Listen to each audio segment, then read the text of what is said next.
오늘 창세기 12장 말씀을 통해서 말씀을 깨닫는 지혜와 응답받는 기도의 은총이 우리 모두에게 넘치기를 원합니다. 자, 창세기 12장 그러면 여러분 머리에 떠오르시는 게 있을 거예요. 창세기 12장, 그러면 아브라함이 이제 하나님의 음성을 듣고 그 소명을 따라서 새로운 삶을 시작하게 된 여정이 이제 창세기 12장에 그려지는데요. 여러분, 아브라함이 보통 사람이 아닙니다. 여러분, 전 인류 가운데에서 내 조상이 누구다라고 말할 때 전 인류가 한 60억 정도 되잖아요. 그 중에 절반인 30억이 내 조상은 아브라함이라고 말해요. 그러니까 적어도 내 믿음의 조상은 아브라함이다 말하는 사람이 전 인류의 절반이에요. 왜 그럴까요?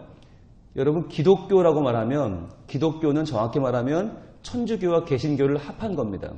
그러니까 우리는 개신교지만 천주교까지 합해서 기독교라고 하거든요.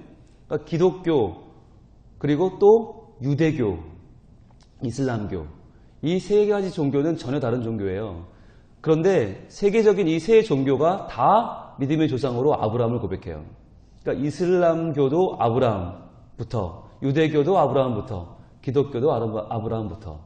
그러니까 아브라함이라는 이 이름은 정말 전 세계에서 가장 수많은 사람들에게 입에 올려지는 이름이 되죠. 우리 기독교도 마태복음 1장 1절에 아브라함과 다윗의 자손 예수 그리스도의 계보라 시작하잖아요. 그런데 아브라함이 그럴 만한 사람인가라는 거죠. 아브라함이 그럴 만한 사람인가? 과연 그럴 자격이 있는가? 여러분, 어제 11장 27절을 한번 볼게요. 11장 27절은 자, 데라의 족보는 이러하니라 라고 하면서 데라의 족보가 나오는데, 데라는 아브람과 나홀과 하란을 낳고, 자, 그러면 데라는 아브라함의 아버지죠. 그러니까 데라의 족보를 이야기하면서 아브람에 대해서 뭐라고 하는가? 29절, 아브람과 나홀이 장가들었으니 아브람의 아내의 이름은 사레며. 자, 아브람이 장가들었다. 데라 이야기를 하면서 그 아들 아브람이 장가를 갔는데 이름은 사레인데 문제가 뭐예요? 이 30절이에요. 30절 같이 한번 읽어볼까요? 사레는 임신하지 못함으로 자식이 없었더라. 자, 그 당시에 제너모 박씨의 이야기를 하면서, 자, 이제 박씨의 이야기를 하겠다. 그러면서 하는 얘기가 뭐냐면, 박씨의 아들 누구는 결혼은 했는데, 장가는 갔는데, 애가 없었다라는 이야기예요.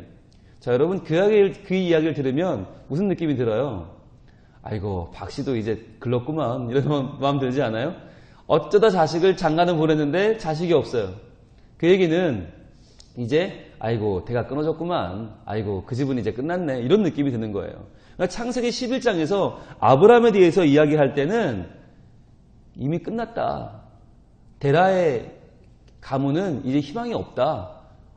하필이면 아브라함 같은 자식이 있었냐. 참 박복하다. 어쩌다 며느리도 들어와도 사례가 들어와서 애가 없네? 이런 말이에요. 지금 11장의 분위기는 이거예요. 11장이 어떻게 끝나요? 32절 같이 읽을게요. 데라는 나이가 205세가 되어 하란에서 죽었더라. 이렇게 끝나요. 그러니까 창세기 11장까지의 분위기는 뭐냐면 데라의 족보는 이러하니라. 그런데 데라가 아브라함을 낳았는데 아브라함이 장가를 갔는데 결혼을 했는데 애를 못 낳았다. 그런데 아버지는 죽었다. 끝. 그러니까 11장까지의 분위기를 보면 절망적이에요. 절망도 이런 절망이 없어요. 그런데 그 절망의 존재가 어떻게 전 세계 인류 절반의 조상이 되는가? 바로 12장 첫 번째 이렇게 시작하죠. 12장 1절, 여호와께서 아브라함에게 이르시되. 자, 여호와, 우리를 사랑하시고 다가오셔서 우리와 친밀하게 관계를 맺으시는 그 여호와께서 아브라함에게 말씀하시면서 그 역사가 바뀌는 거예요. 그러니까 아브라함이 자녀가 많아서 그 자녀가 여기는 기독교의 조상, 여기는 이슬람 조상, 유다의 조상이 된 게 아니라 여호와께서 아브라함에게 나타나 말씀하시면서 그 말씀 때문에 그 인생이 바뀐 거란 말이에요. 이게 뭘 말해줍니까? 오늘 이 시간에 이 새벽에 여기 나와 있는 우리, 이 아침에 말씀 앞에 선 우리에게 하나님 말씀하는 거예요. 너에게 재산이 있고 자녀가 있고 뭐가 잘 돼서 주변 사람들이 야, 저 집 좀 봐. 이래서 잘 되는 게 아니란 말이에요. 우리가 무슨 뭐 정말 가진 게 많고 누리는 게 많아서 그게 사람들의 부러움을 사는 게 아니라 여호와께서 이 시간 나에게 말씀하는 이것이 나의 복이고 이것 때문에 내가 많은 사람들의 마음에 하나님을 심어주는 사람이 될 거란 말이에요. 왜 복을 받은 겁니까? 우리는 이 시간에 하나님의 말씀을 받고 있어요. 여호와께서 이르시되, 여호와께서 아브라함에게 이르시되, 이 한마디가 아니었다면 아브라함은 아무것도 아닌 인생이에요. 그냥 그 코끝에 호흡이 사라지면 그냥 아무것도 아닌 인생, 나무 토막 같은 인생. 그런데 그 인생에게 여호와께서 이르시되 하니까 인생이 바뀌었어요. 그러니까 여러분, 이 시간 말씀 앞에 선 우리 모두는 이 시대의 아브라함인 줄로 믿습니다. 왜요? 아브라함 별거 아니에요. 하나님이 말씀하지 않았으면 그 인생 아무것도 아닌데 하나님 지금 나에게 말씀하신다. 그럼 나는 아브라함 되는 거예요. 뭐라고 말씀하시나? 너는 너의 고향과 친척과 아버지의 집을 떠나 내가 내게 보여줄 땅으로 가라. 자, 여러분 이제 제가 조금 이제 2주차 들어갔으니까 2주차 오늘 끝나니까 한 가지 더 팁을 드리면 형광펜을 2가지 색을 사세요. 그래서 한 가지 색은 하나님이 어떻게 하신다는 걸 색깔을 칠하시고 한 가지 색은 사람을 칠하세요. 쉽게 말하면 노란색, 형광 노란색을 사서 여호와께서를 치는 밑줄을 치는 거예요. 그럼 동그라미보다 더 쉽잖아요, 그죠? 여호와께서 노란색으로 쫙 치고 그 다음에 뭐 어딜 쳐요? 이르시되를 치는 거예요. 그러면 여호와께서 이르시되 이게 눈에 들어오죠. 그 다음에 분홍색 형광펜을 사셔서 아브라함에게를 치세요. 아브라함에게. 그 다음에 어딜 쳐요? 너의 고향과 친척과 아버지의 집을 떠나. 그리고 내가 내게 보여줄 땅으로 가라. 자, 고기를 치는 거예요. 그러니까 여호와께서 이르시되 무엇을 말씀하셨나? 아브라함에게 너는 너의 고향과 친척과 아버지의 집을 떠나서 내가 내게 보여줄 땅으로 가라고 말씀하신 거죠. 자, 그렇게 표시하면 성경을 읽을 때 이게 하나님 편에 서서 말씀하신 부분과 인간이 반응한 부분이 나타나요. 그러니까 여러분 좀 쉬워요. 제가 그렇게 하거든요. 그러니까 여러분도 형광펜 2가지를 사셔서 표시하시면 훨씬 쉽다. 그러면 눈에 보이는 게 있어요. 자, 아브라함에게 말씀하신 게 뭐예요? 너는 너의 고향과 친척과 아버지 집을 떠나라고 그랬어요. 그리고 내가 내게 보여줄 땅으로 가라. 2가지 말씀하신 거죠. 그러면 뭘 떠나라고 한 거고 뭘 가라고 한 건가? 하나님 2가지 말씀하셨는데 뭘 떠나라고 그랬어요? 너의 고향, 친척, 아버지의 집. 이게 뭐예요? 이게 뭐냐? 이게 그동안 아브라함의 살아온 과거를 말해주는 거죠. 그동안 아브라함이 이룬 거, 아브라함의 손에 잡고 있는 거, 더 분명히 말하면 눈에 보이는 거예요. 이건 누가 봐도 확실하게 보여요. 자, 그런데 하나님 뭐라고 하세요? 그 눈에 확실하게 보이는 거는 떠나라고 하시고, 그럼 뭐 어디로 가라고 하세요? 내가 내게 보여줄 땅으로 가라고 하세요. 자, 보여줄 땅이면 눈에 보여요, 안 보여요? 안 보이죠? 보여준 땅이 아니죠. 보여주는 땅도 아니죠. 보여줄 땅으로 가래요. 그러니까 하나님이 그에게 말씀하셨던 건 뭐냐면 네가 눈에 보이는 것은 떠나고 눈에 보이지 않는 것을 잡아라. 근데 이게 얼마나 어려운 얘기예요. 그렇잖아요. 아니 가라고 그럴 거면 좀 보이는 데를 가라고 해야지 어떻게 보여주지도 않고 가라고 해요. 이 말은 뭐냐면 네가 내 말에 순종을 하면 볼 거란 말 아니에요. 지금은 못 보지만 네가 내 말에 순종하여 가면 보게 될 거야 라는 말이죠. 가면 본다. 이게 뭔가요? 이게 믿음이에요. 우리는 항상 하나님께 말해요. 하나님 보여주면 갈게요. 하나님 좀 답을 주시면 제가 갈게요. 여러분 이건 믿음이 아니에요. 이건 거래예요. 우리가 교회 생활을 하면서 하나님이 우리 교회에 비전을 주신다. 아, 우리 교회 이렇게 성장할 거고 이렇게 꿈을 주시고 이렇게 나아가자 마음을 주실 때 어떤 사람들은 주저앉아 버려요. 아유 하나님 그건 눈에 안 보이는 건데 눈에 안 보이는 미래를 위해서 눈에 보이는 지금 현재를 어떻게 놓아요? 어떻게 안정적인 현재를 놓고 그리로 갈 수 있어요? 못 가지요. 이렇게 말해요. 그건 거래죠. 하나님께 보여주면 가겠다는 거죠. 그런데 믿음은 뭐예요? 믿음은 눈에 보이지 않는 하나님의 말씀을 따라가는 거예요. 하나님께서 이제 우리가 이렇게 성장할 것이고 이렇게 갈 것이다 하면 그것을 눈에 보이지 않지만 믿고 따라가는 거, 그게 믿음이에요. 그런데 여러분 현실대로 되나요? 믿음대로 되나요? 믿음대로 됩니다. 아브라함이 만약에 그때 하나님께 아니 하나님 웃기는 양반이네. 아니 고향 친척 아비집 이렇게 든든한 걸 두고 내가 왜 떠나요? 이랬으면 아무 일도 벌어지지 않았죠. 그는 그냥 거기서 죽었죠. 전 세계 인류 30억이 그를 조상으로 고백하는 일은 벌어지지 않죠. 그런데 그는 보이지 않는 하나님의 말씀을 따라 떠났단 말이죠. 자, 그러면 보이지 않는 뭘 붙잡은 건가? 7가지 복이 나오는데 2절에 내가 너로 큰 민족을 이루고, 자, 큰 민족을 이루게 해주겠다. 두 번째, 내가 내게 복을 주겠다. 히브리 원문엔 다 따로따로 하나의 본문으로 나와 있어요. 첫 번째, 내가 너로 큰 민족을 이루게 하겠다. 내게 복을 주겠다. 내 이름을 창대하게 하겠다. 자, 이름이 창대해진다는 것은 정확히 말하면 명예롭게 해주겠다는 말이에요. 네 이름이 명예로운 이름이 될 것이다. 그 다음 너는 복이 될지라. 그 다음에 너를 축복하는 자에게 내가 복을 내릴 것이다. 그 다음 너를 저주하는 자에게 내가 저주를 내릴 것이다. 마지막으로 땅의 모든 족속이 너로 말미암아 복을 얻을 것이다. 이 7가지 복을 허락하세요. 여러분 7가지나 복을 주시면 여러분 가겠어요? 안 가겠어요? 갈 것 같으세요? 그런데 문제가 뭐예요? 7가지 복을 줬는데 이 7가지가 다 눈에 보이지 않아요. 그러니까 지금 땡겨주신 건 한 푼도 없는 거예요. 이게 문제예요. 7가지를 줬는데 그 7가지가 다 눈에 보이지 않고 다 아직은 언제 될지 모르는 미정이에요. 왜 보세요. 내가 너로 큰 민족을 이루게 해주겠다. 자, 큰 민족을 이루려면 애나 하나 주고 얘기해야지. 그렇죠. 애가 하나 있어야 이 말이 실감이 나는 거지. 애도 하나 없는데 나이 75세에 애 하나 없는데 큰 민족을 어떻게 이뤄요. 이것도 안 보이는 거잖아요. 내가 내게 복을 주겠다. 이것도 아직 안 줬잖아요. 내 이름을 창대하게 하겠다. 아직 안 됐잖아요. 너는 복이 될지라. 아직 안 됐잖아요. 너를 축복하는 자에게 내가 복을 내리겠다. 이것도 아직 안 했잖아요. 너를 저주하는 자에게 저주를 내리겠다. 안 했잖아요. 땅의 모든 족속이 너로 말미암아 복을 얻을 것이다.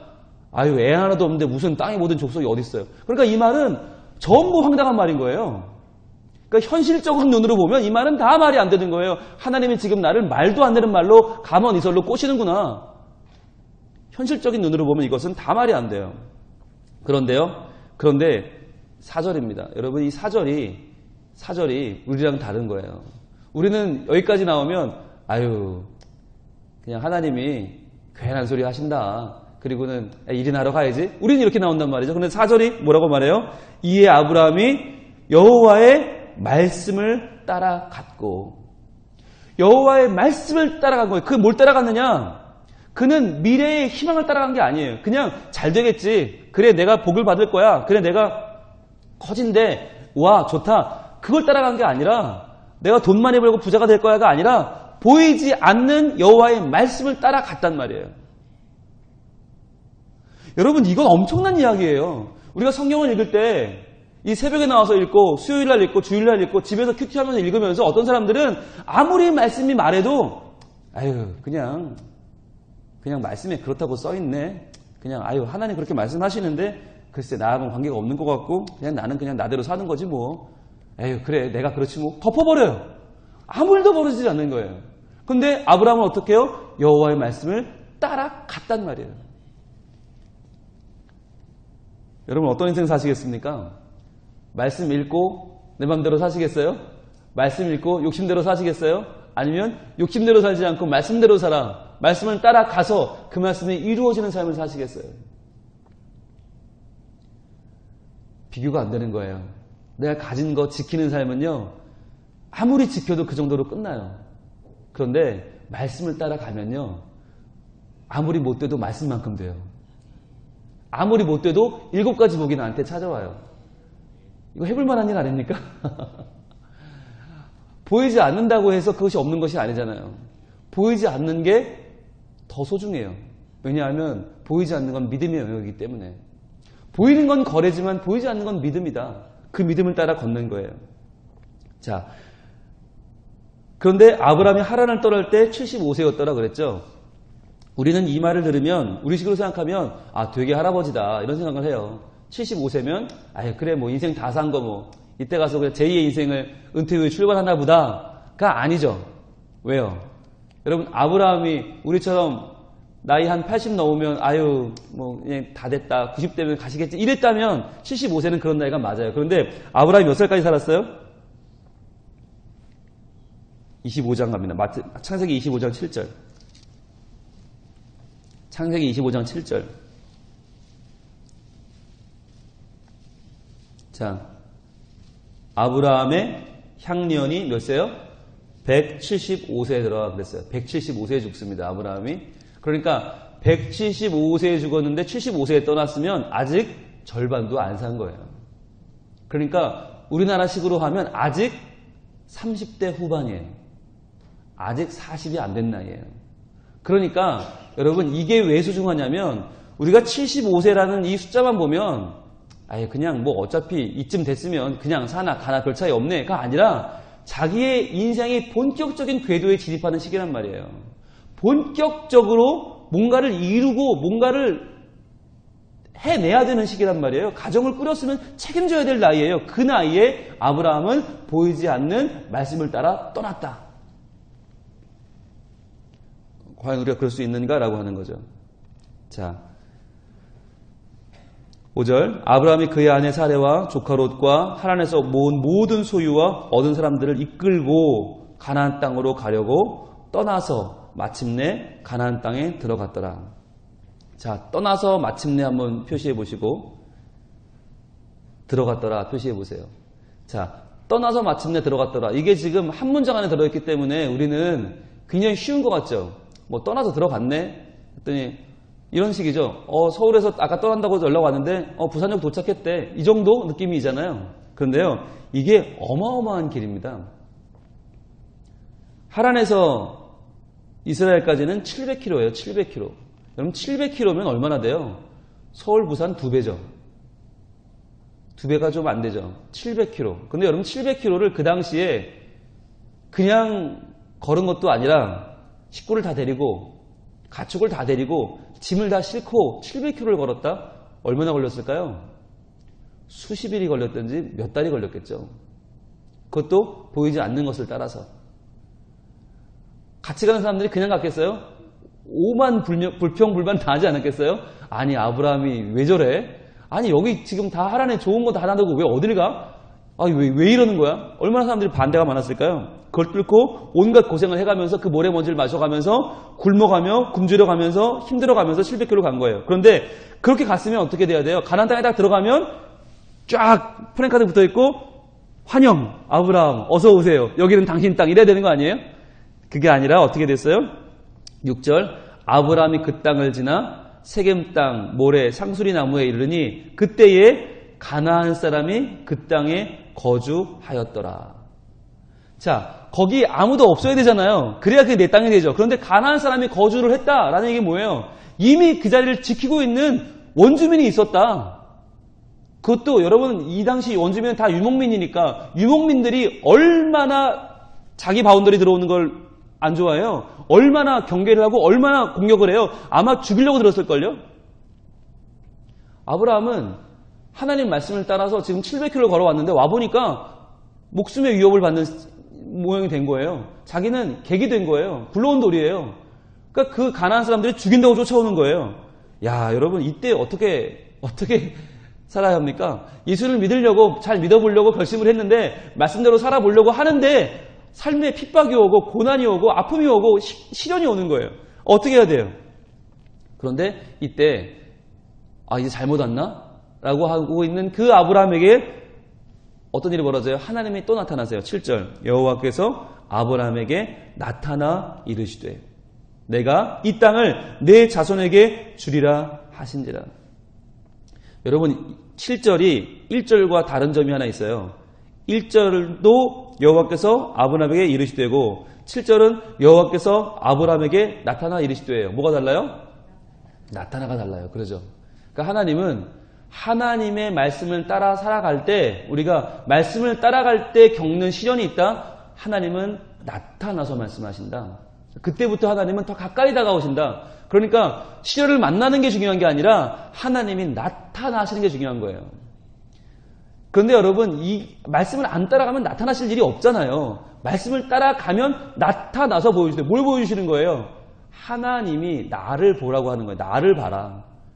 네가 내 보이지 않는 약속을 따라왔을 때 나는 나를 보여준다. 뭐라고 하세요? 내가 이 땅을 내 자손에게 주리라. 비록 지금은 가나안 사람들이 살고 있지만 그러나 이 땅은 네 자손 땅이다. 나를 믿어라. 다시 한번 주님 말씀하시는 거예요. 그랬더니 자기에게 나타나신 여호와께 그가 그곳에서 제단을 쌓고, 자, 다시 한번 그 하나님을 믿는 거죠. 다시 한번 믿기로 작정하고 제단을 쌓았어요. 예배를 드렸어요. 여러분, 여호와께서 아브라함에게 나타나 이르시되는 노란색으로 표시를 하시고, 내가 이 땅을 내 자손에게 주리라까지도 노란색으로 하시고, 그 다음에 자기에게 나타나신 여호와께 그가 그곳에서 제단을 쌓고는 빨간색으로 칠하시면 되죠. 분홍색으로 칠하면 구별이 됩니다. 8절, 거기서 베델 동쪽 산으로 옮겨 장막을 치니. 자, 거기서 하나님의 약속을 믿고 옮겼는데 어디로 옮겼다고요? 산으로 갔다고요. 왜 산으로 갔을까요? 평지에는 자리가 없어요. 가나안 사람들이 다 자리를 차지하고 있어서 이 양들을 먹일 곳이 없는 거예요. 양들을 먹이려면 평지를 가야 되는데 산에는 아무것도 없어요. 그런데 밀려 간 곳이 산이었단 말이에요. 그것도 이름도 없는 산이에요. 베델 동쪽 산. 이름도 없어요. 자, 서쪽은 베델이요 동쪽은 아이라. 그게 뭐예요? 서쪽은 베델, 이미 가나안 사람들이 있어요. 동쪽은 아이, 이미 가나안 사람들이 있어요. 그러니까 베델도 못 가고 아이도 못 가니까 어디 갔어요? 동쪽에 있는 그냥 산으로 갔다. 얼마나 지금 비참합니까? 고생이란 고생을 다 하고 있는 거예요. 그런데 그 자리에서 또 어떻게 해요? 그 고생 가운데서 여호와께 제단을 쌓고 여호와의 이름을 부르더니. 이게 중요한 거죠. 고생은 고생대로 하면서도 그러나 하나님께 예배하는 걸 포기하지 않았다. 그리고는 점점 남방으로 옮겨갔더라. 왜 갔어요? 있을 데가 없으니까 간 거예요. 점점 남방으로 옮겨갔더라. 이 말을 원문 그대로 보면 장막을 뽑았다, 걸었다, 다시 장막을 걷었다, 이런 말이에요. 장막을 뽑았어요. 왜? 못 살게 구니까 옆에서 다 자기를 해코지하니까 장막 뽑아서 옮겨요. 걸어요. 하루 종일 걷다가 또 장막을 치는데 또 덤벼드니까 또 뽑는 거예요. 또 옮기는, 거두는 거예요. 이렇게 살았다는 거예요. 여러분, 아브라함이 되기까지는 수많은 난관과 역경이 있었습니다. 여러분, 하나님의 보이지 않는 말씀을 따라 걸어가는 것은 그 자체로도 위대한 결단이지만 중요한 건 그 길을 걸어가는 과정이에요. 절대로 그 길은 비단길 깔려있는 길이 아니고 그 길은 상쾌하고 말끔한 길이 아니에요. 그 길에는 적들이 있고 그 길에는 외로움이 있고 그 길에는 내가 이겨내기 어려운 삶의 문제들이 있어요. 그러나 아브라함은 어떡합니까? 그럴 때마다 어떻게 해요? 제단을 쌓아요. 여호와 이름을 불러요. 그게 뭔가요? 예배하는 거예요. 여러분, 예배의 힘으로 사는 겁니다. 남들처럼 적당히 타협하고 살면 얼마나 편해요. 그런데 우리는 믿음으로 하나님의 자녀로 살기 때문에 일주일 내내 여러분 직장생활이 편치 않잖아요. 가정생활이 편치 않잖아요. 내가 이런 인간을 내가 얼굴 보고 살아야 되나? 끌어오르지만 욕할 수 없는 거, 획 돌아설 수 없는 이유는 뭐예요? 내가 하나님 자녀니까. 말씀 붙잡고 사니까 내가 얼마나 살면서 믿음으로 사느라 힘들어요. 그런데 여러분, 그렇게 살면 그러면서 주일날 나와서 예배를 드리고 수요일날 하나님 만나고 새벽마다 하나님을 만나면 하나님이 살아갈 힘을 주시는 거예요. 그리고 끝내 그 길을 여호와의 말씀을 따라서 온전히 걸어갈 수 있는 능력을 하나님 주시는 거예요. 그러니까 아브라함도 이런 상황에서 제단을 쌓지 않았다면 아마 견딜 수 없었을걸요. 7절 마지막에 제단을 쌓고 8절 마지막에 제단을 쌓고 여호와 이름을 부르더니, 이 두 가지 말이 아브라함이 아브라함 될 수 있었던 비결이에요. 우리도 내일이 주일입니다. 여러분, 주일 예배 그냥 돌아왔으니까 한번 드리는 예배가 아니라 그 주일 예배는 뭐예요? 우리가 보이지 않는 여호와의 말씀을 따라 살 수 있게 해주는 희망의 시간이에요. 다시 한번 하나님 품에 안겨서 그분이 나를 위로하시고 나를 만져주시는 복된 시간이에요. 그러니까 여러분, 어떻게든 주일을 성수하는데 우리가 창세기 보고 있잖아요. 창세기는 창가족기라고 그랬죠. 그러니까 어떻게든 내 자녀들 부산에 있으면 챙겨 나오시고 부산에 없으면 꼭 오늘 전화에 챙겨주세요. 내일 주일이다. 무슨 일이 있어도 너 교회 가야 돼. 너 어떤 일이 있어도 하나님 앞에 나가서 하나님 앞에 예배하며 너의 문제를 아뢰고 하나님 손길을 만나야 돼. 안 그러면 엄마 아빠가 너한테 해주는 건 아무 소용이 없어 라고 말을 해줘야 되는 거예요. 해외에 있든 군대에 있든 장가를 갔든 시집을 갔든 어디에 있든 꼭 오늘 여러분 전화하셔서 꼭 이야기를 해주세요. 아브라함도 예배 안 드렸으면 아브라함이 못됐다. 너 어디 있든지 예배해야 돼. 예배하면 하나님이 너를 아브라함처럼 만들어 주실 거야 하면서 오늘 하나님이 약속하신 7가지 복이 있잖아요. 그 이야기를 해주세요. 누구든 너를 축복하면 하나님이 복을 주실 거야. 누구든 너를 저주하면 하나님이 그를 가만두지 않을 거야. 하나님이 너에게 복을 줄 거야. 하나님이 네 이름을 창대하게 할 거야. 하나님이 너를 복이 되게 하실 거야. 그러니까 우리 아무리 힘들어도 예배 드리는 거 포기하지 말고 하나님 앞에 나가서 예배하는 삶을 살자 라고 꼭 말해 주시길 바라요. 그래서 우리 성민교회도 하나님께 바르게 예배하여 예배의 복을 받는 교회가 되고 우리의 자녀들도 우리 다음 세대도 예배함으로 복을 받아 보이지 않는 여호와의 말씀을 따라가는 그 위대한 아브라함으로 오늘날 하나님이 우리를 세워주시기를 간절히 바라고 소원하고 원합니다. 그렇게 해주실 하나님을 찬양합니다. 기도하겠습니다. 하나님, 아브라함이 처음 등장할 때만 해도 그는 희망의 사람이 아니었습니다. 그는 그저 장가는 가스나 애는 없는 박복한 인생의 대표격이었습니다. 그러나 하나님, 여호와께서 아브라함에게 이르시되 여호와께서 아브라함에게 나타나 이르시되 하나님이 말씀하시니 그 말씀 따라 걸어갔던 아브라함의 인생이 전혀 다른 인생이 되었음을 저희는 바라봅니다. 주여, 보이는 세상 것에 주저앉지 말게 하시고 보이지 않는 여호와의 말씀을 따라갈 수 있는 믿음을 허락하여 주시옵소서. 그리하여 하나님의 말씀을 따라가서 그 말씀대로 되는 복을 우리 모두가 그리고 우리의 자녀들과 다음 세대가 우리 가문이 함께 누리는 복을 허락하여 주시옵소서. 예수님 이름으로 기도합니다. 아멘.